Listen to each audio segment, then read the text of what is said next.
Bon, alors ce soir on va commencer par le démontage.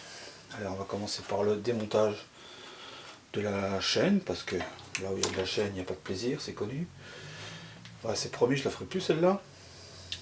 Donc l'idée c'est d'utiliser un outil qui s'appelle, je sais pas, un dérive chaîne je pense. Donc on a un outil qui permet de placer la chaîne et puis on va pousser l'un de ces petits pignons jusqu'à le sortir de son emplacement. Alors l'idée c'est peut-être éventuellement de vérifier si la chaîne, si c'est une vieille chaîne, qu'éventuellement il n'y aurait pas une attache rapide. Là c'est pas le cas.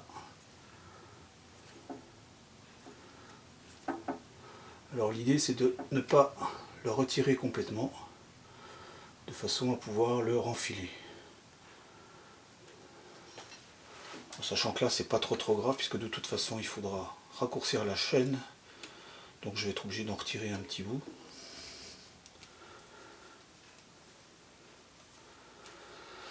Donc alors il y a des malins qui savent exactement combien il faut retirer. Et voilà, hein, donc l'idée c'est ça. C'est ressorti. Donc je vais essayer maintenant en tordant un petit peu. Voilà.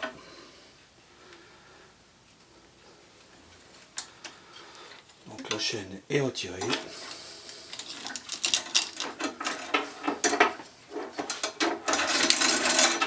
Et surtout, on la met de côté.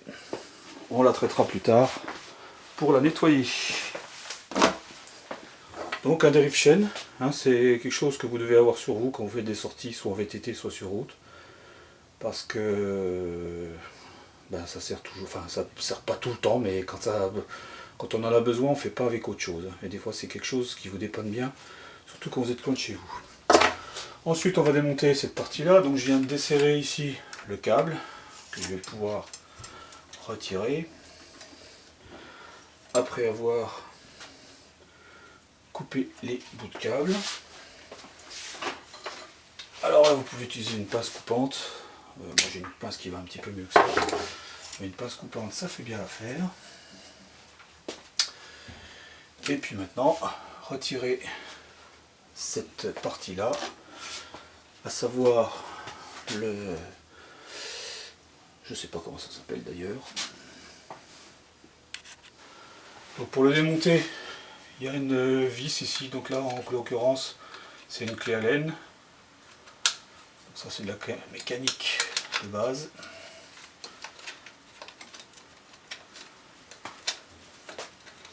Voilà. Donc ça, on va pas le jeter à la poubelle, mais on s'en servira plus pour ce vélo là. Alors après on va démonter le câble, je vous fais un petit peu de lumière, du dérailleur arrière. Donc c'est le même principe. Voilà, c'est improvisé.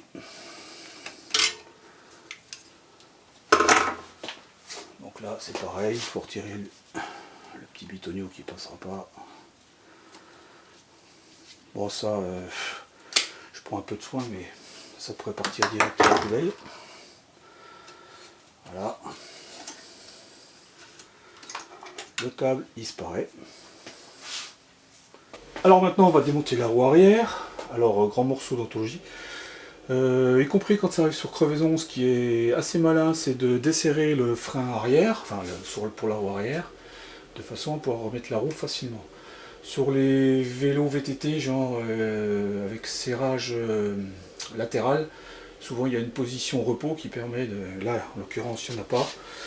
Donc je vais carrément desserrer le frein, puisque de toute façon, le but, c'est de le démonter. Alors là, l'idée, c'est aussi de prendre la clé qui va bien. Sinon, c'est juste un peu plus galère. Hop là. Voilà. Voilà, le frein est desserré.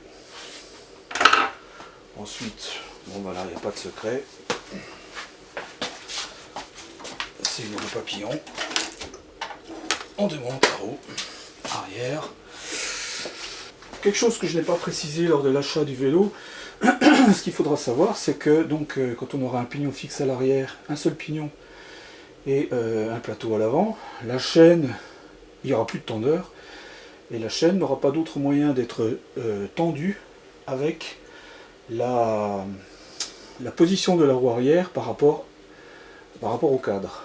Or, pour qu'il y ait suffisamment de battement, il est intéressant d'avoir ici une encoche suffisamment profonde, de façon à avoir un jeu assez important pour régler correctement la tension de sa chaîne. Alors à savoir que les vélos de piste, par exemple, les encoches vélos de piste qui sont également des vélos sans dérailleur, les encoches sont carrément dans l'autre sens. Ce qui fait que quand on pédale, ça a plutôt tendance à tirer sur la roue, alors que là, ça aura tendance aussi à tirer sur la roue, mais ça aura tendance à la faire sortir, alors que sur un vélo de piste, ça ne peut que la faire rentrer. Voilà. Donc maintenant, on va démonter ce truc-là bien laid. Pareil, c'est un écrou, vous ne le voyez pas, mais c'est un bête écrou qu'il faut desserrer là. On va faire ça tout de suite, dès qu'on aura trouvé le bon outil. Donc voilà, ça ne sort pas de ce côté-là, ça sort de ce côté-là avec une clé Allen. Donc je tairai les mensurations par respect pour la clé Allen en question, qui a une famille et qui a peur d'être connue à la caméra. Alors ensuite je vais démonter ici les leviers de changement de vitesse. J'ai déjà démonté celui de l'autre côté. Là c'est un peu de tournevis.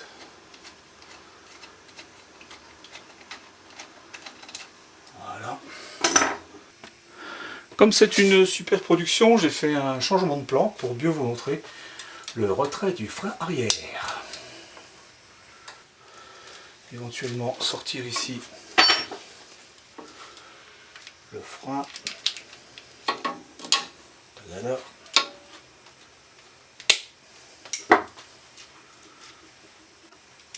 Le frein resservira, donc on met dans le carton les choses qui resservent.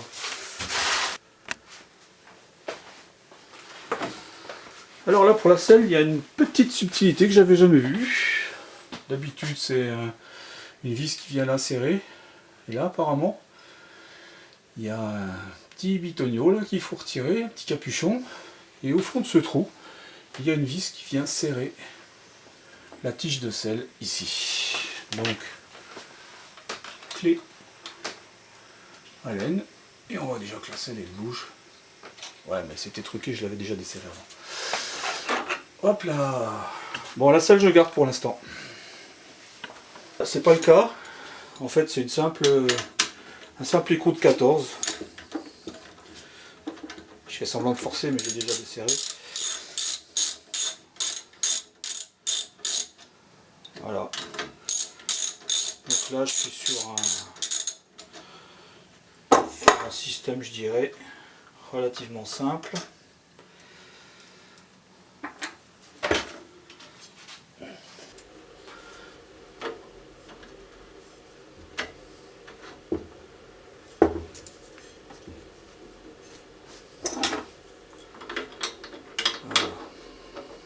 Serrer ça.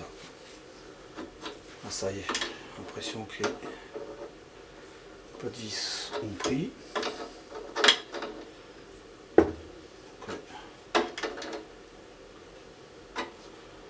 n'y a pas besoin de serrer, juste que quelques pas de vis soient bien prises, histoire de ne pas tout fausser. Et une fois que ça c'est en place, on va enfoncer.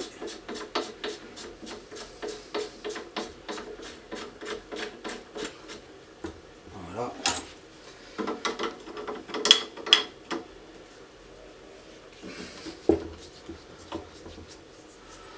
Bon, sinon il y a l'autre manière, c'est de mettre quelque chose là, un levier, et puis faire ça. Ça peut être pénible.